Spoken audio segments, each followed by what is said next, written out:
آپ کو پتہ ہے کہ اسلام میں طہارت پہ بہت زور دیا گیا ہے، صفائی پہ، طہارت پہ۔ اگر ہم یوں کہیں کہ اسلام نام ہے طہارت کا، یعنی اسلام کا مقصد ہی یہی ہے کہ بس انسان پاک بن جائے بس، اور جو پاک بنے گا اسے اچھا کہیں گے۔ تو اگر ہم یوں اسلام کو ڈیفائن کریں تو یہ بالکل صحیح ڈیفینیشن ہے اسلام کی، کہ اسلام نام کس چیز کا ہے؟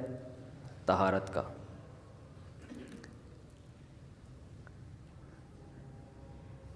دیکھیں، ایک چیز ہوتی ہے نظافت۔ نظافت کا معنی ہے نیٹ اینڈ کلین، میل کچیل نہ ہو۔ آپ کے کپڑے میلے تھے، مٹی لگی ہوئی تھی، آپ نے دھو کے صاف کر دیے، تو یہ کیا کہلائے گا؟ یہ عمل عربی میں نظافت۔ اور ایک ہے طہارت۔ طہارت عام طور پر ناپاکی سے پاک ہونا، سمجھتے ہیں؟ کس سے پاک ہونا؟ ناپاکی سے۔ اگرچہ طہارت میل کچیل سے پاکی کو بھی طہارت کہتے ہیں، لیکن عام طور پہ طہارت کا مطلب ہوتا ہے ناپاک چیز سے اپنے آپ کو پاک کرنا۔ جیسے آپ کے جسم پہ کوئی گوبر لگا ہوا تھا، پیشاب لگا ہوا تھا، مرغی کی بیٹ لگی ہوئی تھی، اس طرح کی کوئی چیز جب آپ اپنے جسم سے دور کرتے ہیں یا کپڑوں سے دور کرتے ہیں تو اسے کیا کہا جاتا ہے؟ طہارت۔ لیکن طہارت کا معنی میل کچیل سے بھی پاک کرنے میں بھی طہارت۔ طہارت من الدنس، دنس کہتے ہیں میل کچیل کو۔ تو میں جب بات کر رہا ہوں نا کہ اسلام نام ہے طہارت کا، تو اس میں نظافت بھی داخل ہے اور طہارت بھی، کیونکہ اسلام نے دونوں احکام دیے ہیں۔ اب کمال یہ ہے کہ طہارت اور نظافت کی جتنی قسمیں سوچ کے بن سکتی تھی نا، اسلام نے ان تمام قسموں کو اختیار کرنے کا حکم دیا ہے۔ مثلاً کپڑوں کو میل کچیل سے پاک رکھنا، یہ بھی طہارت ہے۔ کپڑوں کو پیشاب سے پاک رکھنا، ناپاکی کو ہم یوں کہہ سکتے ہیں اسمیل والی چیزیں، جو گندگی۔ دیکھیں، مٹی میل کچیل تو ہے لیکن مٹی میں اسمیل نہیں ہوتی خاص گندی، پیشاب میں گندی اسمیل ہوتی ہے۔ تو آسانی کے لیے میں یوں کہہ سکتا ہوں کہ طہارت جو ایسی چیزیں جس میں اسمیل ہوتی ہے، جس میں جرمز ہوتے ہیں، جراثیم ہوتے ہیں، مٹی میں جراثیم نہیں ہوتے، بلکہ وہ تو جراثیم کو ختم کر دیتی ہے۔ تو عام طور پر جو طہارت شریعت نے ہمیں حکم دیا نا، وہ چیزیں جن میں جرمز ہوتے ہیں عام طور پہ، جیسے کتے کا جھوٹا، کتا برتن میں چاٹ لے تو اسے جب ہم صاف کریں گے تو اسے نظافت نہیں کہیں گے بلکہ طہارت کہیں گے، کیونکہ وہ ناپاک ہے، اس میں جرمز بھی ہوتے ہیں۔ کہیں پیشاب لگا ہوا ہے، اسے پاک کریں گے تو یہ طہارت کہلاتا ہے، طہارت، کیونکہ اس میں جرمز ہوتے ہیں، نجس۔ ایسی چیزوں کو نجس بھی کہا جاتا ہے، نجس۔ تو اسلام نے جب میں نے آپ کو بتایا نا کہ اسلام نام کس چیز کا ہے؟ طہارت کا۔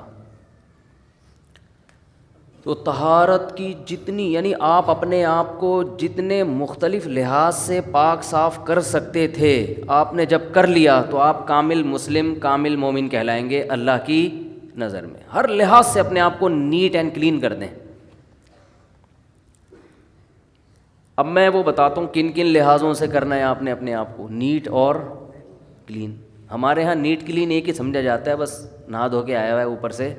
اب تو نہانا دھونا بھی اس میں شامل نہیں ہے، اب تو صاف ستھرا انسان اسے کہتے ہیں 3 پیس سوٹ ٹائی میں، اس کے کپڑوں پہ کوئی میل کچیل کا نشان نہ ہو، اور سوٹ بھی اس نے بلیک پہنا ہوا ہو کہ اگر میل ہو بھی تو نظر نہ آئے، دیکھنے میں نظر نہ آ رہا ہو بس، باقی وہ کتنا ہی سڑا ہوا ہو۔ سفید کپڑوں کا رواج اب ختم ہو گیا ہے، اس لیے کہ وہ گندے ہو جاتے ہیں تو پکڑا جاتا ہے آدمی۔ اسلام میں لائٹ کلر کو، وائٹ کلر کو اور لائٹ کلر کو پسند کیا گیا ہے۔ اس کی ایک بڑی وجہ ہے کہ وہ فوراً پکڑائی میں آتا ہے کہ میلا ہے یا سچی مچی کا صاف ہے یا جھوٹی موٹی کا صاف ہے۔ بلیک کپڑوں میں کیا پتہ چلے گا کہ یہ سچی مچی کا صاف ہے، جھوٹی موٹی کا صاف ہے؟ پتہ چلے گا؟ نہیں پتہ چلتا. اسلام سچی مچی کی صفائی کا قائل ہے، اس لیے وائٹ کلر کو پسند کیا گیا.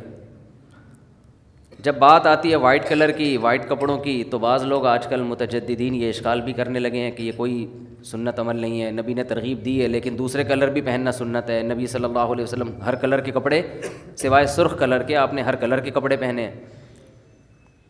او بھائی، نبی نے جو ہر کلر کے کپڑے پہنے اس کی وجہ یہ ہے کہ وہ دور نہیں تھا کہ ہر آدمی کو سفید کپڑا میسر ہوتا، غربت کا دور تھا وہ، اس میں ایک کپڑا مل جانا بڑی بات تھی، اس میں پھر وائٹ ہی.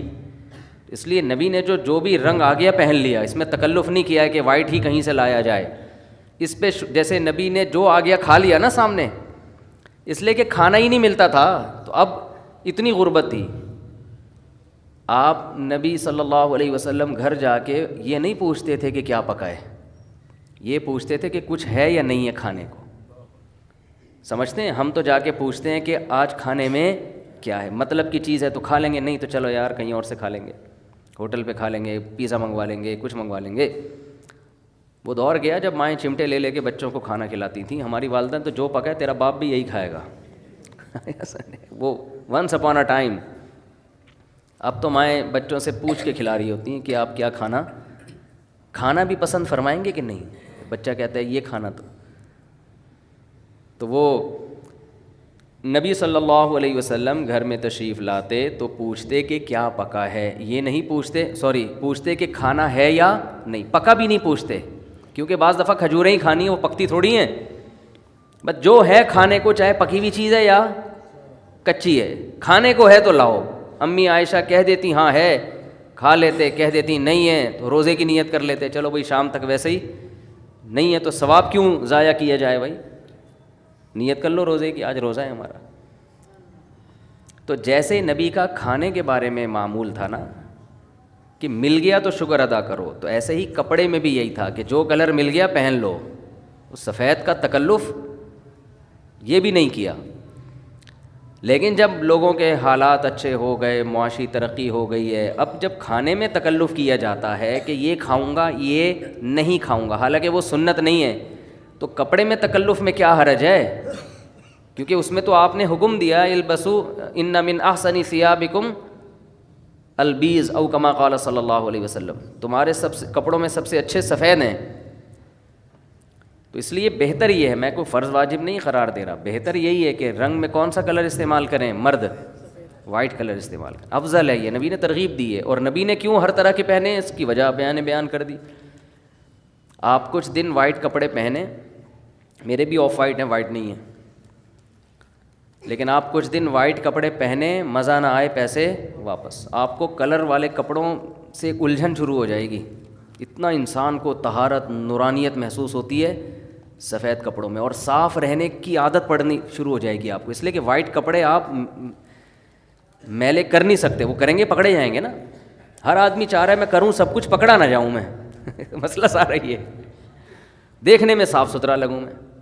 ہاں کبھی سفر میں ہے، جنگل میں ہے، صحراؤں میں ہے، وہاں پھر سفید کپڑوں کو صاف رکھنا بہت مشکل ہوتا ہے، وہاں بار بار دھونا کے تکلف. تو یعنی کام کا ڈریس آپ کا وہ سفید نہ ہو، لیکن نارملی افضل یہ ہے، نبی صلی اللہ علیہ وسلم نے ترغیب دی ہے کہ کون سا لباس پہنا جائے، سفید. یہاں تک فرمایا کہ مردوں کو بھی کس میں دفناؤ، سفید میں. حالانکہ مردہ تو اب ہماری نظروں سے اوجھل ہو رہا ہے، لیکن جب تک ہمارے سامنے وائٹ کر کے بھیجیں گے ہم اس کو. سمجھتے ہو کہ نہیں سمجھتے؟ تو یہ جو اسلام نے وائٹ کا حکم دیا، اس کی بیس کیا ہے؟ صفائی. اس کی بیس کیا ہے؟ اسلام صفائی پہ بہت حریص ہے. تو میں یہ کر رہا تھا کہ صفائی کی جتنی، جس کو ہم طہارت یا نظافت، میں نے بتایا طہارت سے مراد نظافت بھی اس میں داخل ہے. تو جتنی قسمیں صفائی کی ہو، اب ہم طہارت مشکل لفظ ہے، اردو کا لفظ صفائی استعمال کرتے ہیں تاکہ آسانی سے سمجھ میں آئے بات.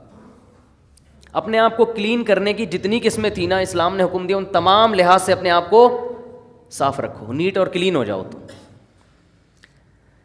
تو میں یہ کر رہا تھا صفائی شروع ہوتی ہے کپڑوں سے. اسلام نے حکم دیا کپڑوں کو پاک بھی رکھا جائے اور صاف بھی رکھا جائے. جمعے کے دن خاص طور پر غسل کا حکم دیا. نمبر 2 صفائی ہوتی ہے باڈی کی. باڈی کو اسلام نے صاف رکھنے کا حکم. یہ نیت کر لیں ہم رکھیں گے، ایسا نہیں ہے کہ یہ صرف نالج کے لیے ایک بیان چل رہا ہے. اور اس میں بھی اسلام نے دوسرے قوموں سے امتیازی احکام دیے ہیں ہمیں. زیر ناف بالوں کی صفائی کا حکم دیا، بغلوں کے بالوں کی صفائی کا حکم، کو رکھو نہیں، یہ بال رکھنے کی چیز نہیں ہے. غسل براجم کا حکم دیا، جوڑوں کے دھونے کا حکم. ابو داؤد کی حدیث، یہ جو جوڑ ہوتے ہیں نا جن پہ میل جم جاتا ہے، آپ صلی اللہ علیہ وسلم نے اس کو الگ سے صاف رکھنے کا حکم دیا ہے. حق علی کل مسلم ان یغتسل کل اسبوع مرہ. آپ صلی اللہ علیہ وسلم نے فرمایا ہر مسلمان پر لازم ہے کہ ہفتے میں کم از کم ایک مرتبہ وہ غسل کرے. تو یہ ہے جسم کی صفائی. دانتوں کی صفائی کا حکم دیا. دانتوں کی صفائی اتنا زیادہ حکم دیا کیونکہ دانت سب سے زیادہ انسان کے خراب ہوتے ہیں. جب بھی کھائے گا تو کچھ نہ کچھ دانتوں میں لگا رہ جائے گا کہ نہیں لگا رہ جائے گا. بار بار حکم دیا مسواک کرنے کا. یہ بات خوب سمجھ لیں، کھانے کے بعد مسواک نہیں ہے، کھانے کے بعد خلال کا حکم ہے.